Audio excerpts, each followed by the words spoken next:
जय हिंद दोस्तों, कैसे हैं आप सब। हाँ दोस्तों, इस वीडियो में हम बात करेंगे यूपी पीसीएस 2023 के पेपर के बारे में।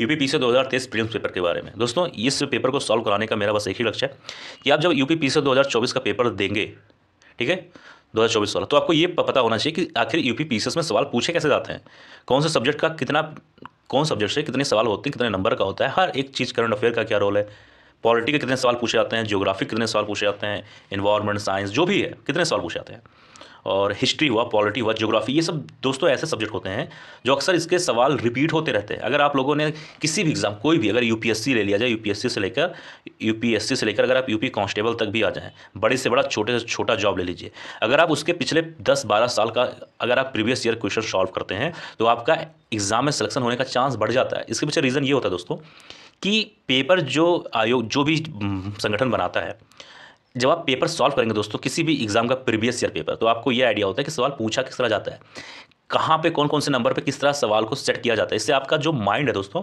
उस सवाल को सॉल्व करने के लिए हमेशा एक्टिव हो जाता है। इसीलिए हमेशा लोग कहते हैं कि आप प्रीवियस ईयर पेपर को सॉल्व करिए।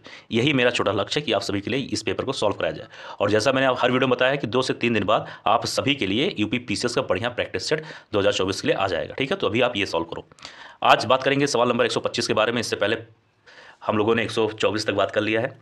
125 में दोस्तों की से पूछा गया है 2 फरवरी 2023 को निम्नलिखित में से किस देश ने केंद्रीय बैंक के अपने करेंसी नोट से ब्रिटिश राजशाही को हटाने की घोषणा की। 125 का सही उत्तर हो जाएगा ऑप्शन नंबर ए, यानी कि ऑस्ट्रेलिया। ठीक है, तो ध्यान देना दोस्तों कि ऑस्ट्रेलिया ने 2 फरवरी 2023 को अपने केंद्रीय बैंक के करेंसी नोट से ब्रिटिश राजशाही को हटाने की घोषणा की थी। ठीक है, अगला सवाल 126 है। लोटिक पारिस्थितिकी तंत्र का एक उदाहरण क्या है। इसका सही उत्तर हो जाएगा सी, यानी कि नदी। तो दोस्तों ध्यान सुनना कि लोटिक पारिस्थितिकी तंत्र का उदाहरण बहता हुआ जल है, अर्थात नदियाँ, झरने, फव्वारे आदि। इनमें जल साफ रहता है और जल में ऑक्सीजन की मात्रा अपेक्षाकृत अधिक होती है। सवाल नंबर 127 है। निम्नलिखित में से प्राकृतिक रेशम का एक घटक कौन है। तो दोस्तों 127 का सही उत्तर हो जाएगा ऑप्शन नंबर सी, यानी कि नाइट्रोजन। ठीक है, तो ध्यान देना कि प्राकृतिक सिल्क में 2 मुख्य प्रोटीन सेरिसिन, क्या हो जाएगा, शेरिसिन तथा फिब्रोइन होती है। क्या होता है, पहला होता है सेरिसिन तथा फिब्रोइन होता है। सभी अमीनो अम्लों में नाइट्रोजन एक घटक के रूप में मौजूद रहती है, इसीलिए प्राकृतिक रेशम में एक घटक के रूप में नाइट्रोजन पाई जाती है। ठीक है, तो इतना कुछ तो मालूम होना चाहिए। देखो, इससे ये पता चलता है कौन से सब्जेक्ट से कितना सवाल आता है। सवाल नंबर 128 है कि समुद्र शैवाल किसके महत्वपूर्ण स्रोत हैं। 128 का सही उत्तर हो जाएगा ऑप्शन नंबर ए, यानी कि आयोडीन। ठीक है, तो समुद्री शैवाल आयोडीन के सर्वोत्तम स्रोत होते हैं। नॉन थायराइड फंक्शन के लिए शरीर में आयोडीन की आवश्यकता होती है। सवाल नंबर 129 है। संसद में उत्तर प्रदेश के प्रतिनिधित्व के संदर्भ में निम्नलिखित कथनों में से कौन सा सही है। 129 का सही उत्तर हो जाएगा ऑप्शन नंबर डी, यानी कि 1 और 2 दोनों पॉइंट सही है। यानी कि पॉइंट नंबर 1, पॉइंट नंबर 2 है जो दोस्तों, ये उत्तर प्रदेश के संदर्भ में सही है। यानी कि पॉइंट नंबर 1 में क्या है, राज्यसभा के लिए उत्तर प्रदेश को 31 सीटें आवंटित है, ये भी सही है। और लोकसभा में या लोकसभा के 80 सदस्य जो है उत्तर प्रदेश से निर्वाचित होते हैं, ये भी बात सही है। ठीक है, समझ में आ रहा है कि नहीं आ रहा है। आगे आइए बात करते हैं। इसमें पूछा गया है कि 130 में पूछा गया निम्नलिखित में से कौन सा सही सुमेलित नहीं है। ठीक है, ये पूछा गया, एक तरफ झील दिया गया है, दूसरी तरफ देश दिया गया है। 130 का सही उत्तर हो जाएगा बी, यानी कि ओनेगा जो दोस्तों झील है, इसका संबंध कनाडा से नहीं होगा। ठीक है, तो फिर कहाँ से होगा अगर इससे नहीं होगा। तो दोस्तों ओनेगा झील का संबंध होना चाहिए था रूस से, ना कि कनाडा से। ठीक है, तो ये वाला जो है बी वाला हो जाएगा सही सुमेलित नहीं है। इसका मतलब क्या हुआ कि ए सी और डी ये तीनों कहीं ना कहीं सुमेलित है। यानी कि अगर कभी पूछ ले ए के बारे में, यानी कि माराकाइबो ये झील कहाँ पर है, तो ये दोस्तों मालूम होना चाहिए कि ये है वेनेजुएला में। ठीक है, कभी पूछ ले सी वाला, यानी कि मिशिगन, तो दोस्तों ये हो जाएगा संयुक्त राज्य अमेरिका में, और बेकाल हो जाएगा रूस में। ठीक है, समझ में आ रहा है कि नहीं आ रहा, तो इतना कुछ मालूम होना चाहिए। 131 है। निम्नलिखित में से कौन सा सुमेलित नहीं है। तो 131 का सही उत्तर हो जाएगा सी, यानी कि हमीदा बानो बेगम का संबंध अलाउद्दीन खिलजी की पत्नी से नहीं। यानी कि जो हमीदा बानो बेगम है, ये अलाउद्दीन खिलजी की पत्नी नहीं है, ये चीज़ ध्यान देना। नहीं समझे आप लोगों ने। सवाल में क्या पूछा गया है, सुमेलित ना हो। तो दोस्तों जो सी वाला है सुमेलित नहीं है। क्यों, क्योंकि जो हमीदा बानो बेगम है ये अलाउद्दीन खिलजी की पत्नी नहीं थी, ये चीज़ ध्यान देना। ठीक है, और यहाँ पर क्या लिखा है, अलाउद्दीन खिलजी की पत्नी, जो कि ऐसा नहीं है। इसका मतलब ये सुमेलित नहीं होगा। इसका मतलब क्या हुआ कि ए वाला, बी वाला और डी वाला सुमेलित होगा।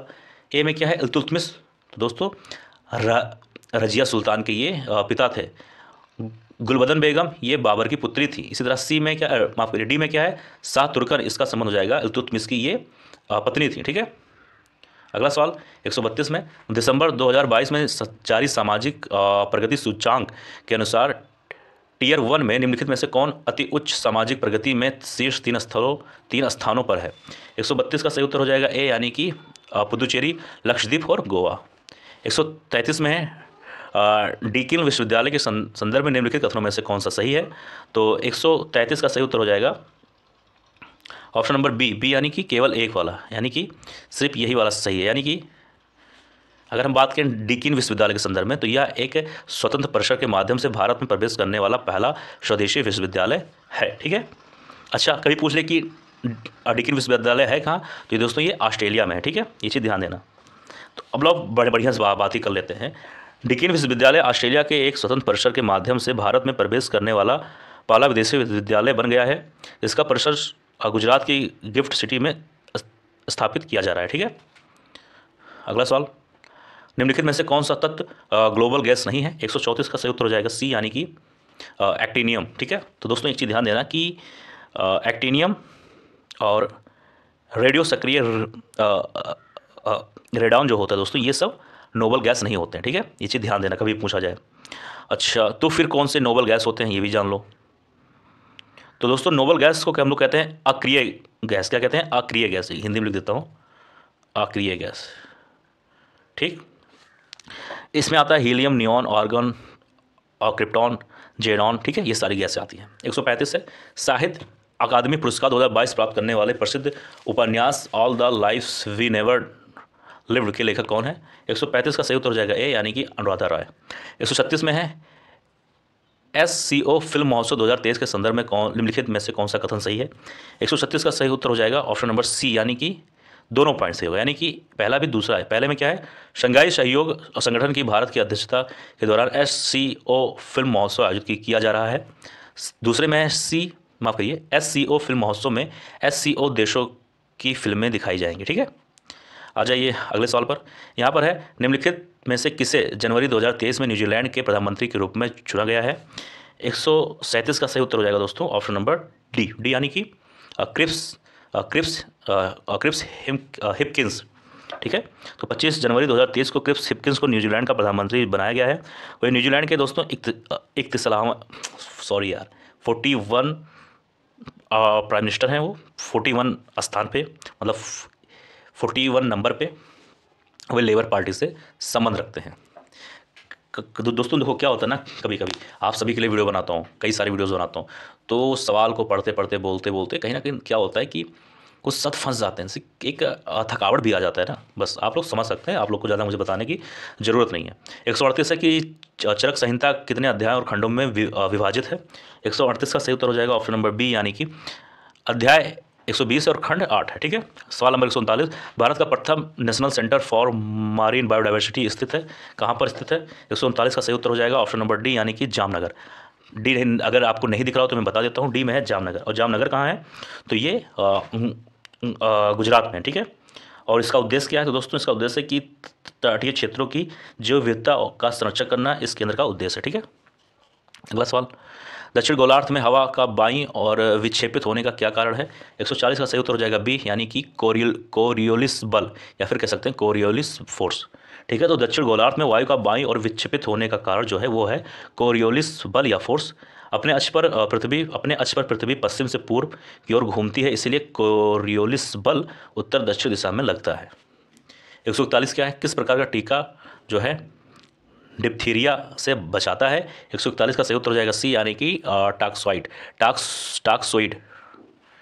ठीक है, टॉक्सोइड। ठीक है, अगला सवाल 142 की सर्वोच्च न्यायालय के एक न्यायाधीश का त्यागपत्र संबोधित होता है। 142 का सही उत्तर हो जाएगा ए, यानी राष्ट्रपति को। ठीक है, तो भारत के संविधान जो है उसके अनुच्छेद 124(2) यह कहता है कि भारत के उच्चतम न्यायालय का न्यायाधीश साथ ही साथ भारत का मुख्य न्यायाधीश भी इसमें मतलब शामिल है, भारत के राष्ट्रपति के नाम अपना त्यागपत्र लिखकर अपना पद त्याग सकता है। अगला सवाल 143 में निम्नलिखित में से कौन एक कीटभक्षी पौधा है। 143 का सही उत्तर हो जाएगा डी, यानी कि नेपेनिथ्स। दोस्तों कीटभक्षी पौधा उसे कहते हैं जो पौधे अपने पोषक तत्व को पूरा करने के लिए छोटे छोटे कीड़ों को खाते हैं, और ये पौधे वहीं पाए जाते हैं जहाँ पर नाइट्रोजन की कमी ज़्यादा होती है। सवाल नंबर 144 है कि निम्नलिखित में से कौन mRNA वैक्सीन है जिसका उपयोग कोविड-19 संक्रमण के विरुद्ध किया जाता है? सही उत्तर हो जाएगा सी। 145 है निम्नलिखित में से किसे हंसी पैदा करने वाली गैस के रूप में जाना जाता है? 145 का सही उत्तर हो जाएगा ए, यानी कि नाइट्रस ऑक्साइड। ठीक है, इसका फार्मूला होता है N2O। ठीक है, N2O, ये चीज़ ध्यान देना। ठीक है, इसका फार्मूला होता है N2O। और इसको लाफिंग गैस किसने बोला? तो उनका नाम है दोस्तों हम्फ्री डेवी। ठीक है, ये चीज़ ध्यान देना। नेक्स्ट सवाल नंबर 146, भारत में जनगणना का कार्य सर्वप्रथम कब किया गया? तो इसका सही उत्तर हो जाएगा 146 का सही उत्तर हो जाएगा ऑप्शन नंबर ए, यानी कि वर्ष 1871। अब एक चीज़ ध्यान देना कि भारत में पहली बार जनगणना का कार्य जो है प्रायोगिक तौर पर 1871 में हुआ था, और भारत में पहली बार अव्यवस्थित रूप से जनगणना 1881 में किया गया था। उस समय ब्रिटिश भारत के जो गवर्नर जनरल थे उनका नाम था लॉर्ड मेयो। प्रश्न 147 से निम्न युग्मों में से कौन सा युग्म जो है संबंधित नहीं, यानी कि सुमेलित नहीं है? ठीक है, तो 147 का सही उत्तर हो जाएगा ऑप्शन नंबर डी, यानी कि 9वीं अनुसूची का संबंध दोस्तों राज्यसभा में सीटों के आवंटन से नहीं है। तो फिर कहाँ से है? तो 9वीं सूची का संबंध होना चाहिए था दोस्तों ऐसे कानून जिनको न्यायालय में चुनौती नहीं दी जा सकती है। ठीक है, और यहाँ पे क्या लिखा है? राज्यसभा में सीटों का आवंटन। ठीक है,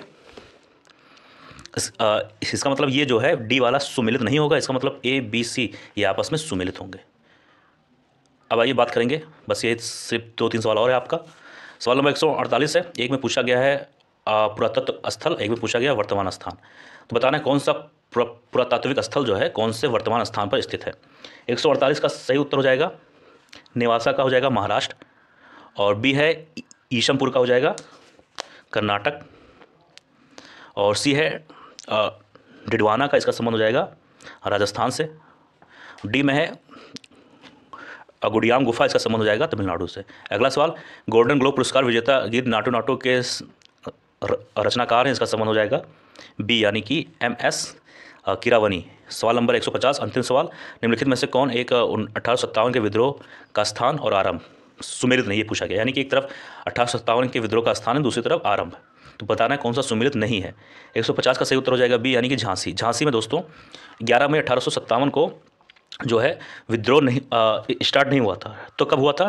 तो दोस्तों ये हुआ था 5 जून 1857 को, ना कि 11 मई। तो ये हो जाएगा कहीं ना कहीं गलत। इसका मतलब ए वाला सही है, सी वाला भी सही है और डी वाला भी सही है, सिर्फ बी वाला जो था वो संबंधित नहीं था। तो दोस्तों यह था आज का वीडियो। मुझे उम्मीद है वीडियो पसंद आएगा।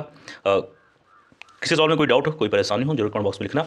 और इसका जो सवाल है, यानी कि इसमें कितना सवाल पूछा गया, कौन कौन से सब्जेक्ट है, इसके बारे में हम लोग बात करेंगे अगले वीडियो में, क्योंकि ये वीडियो काफ़ी ज़्यादा लंबा हो चुका है। जय हिंद, जय भारत।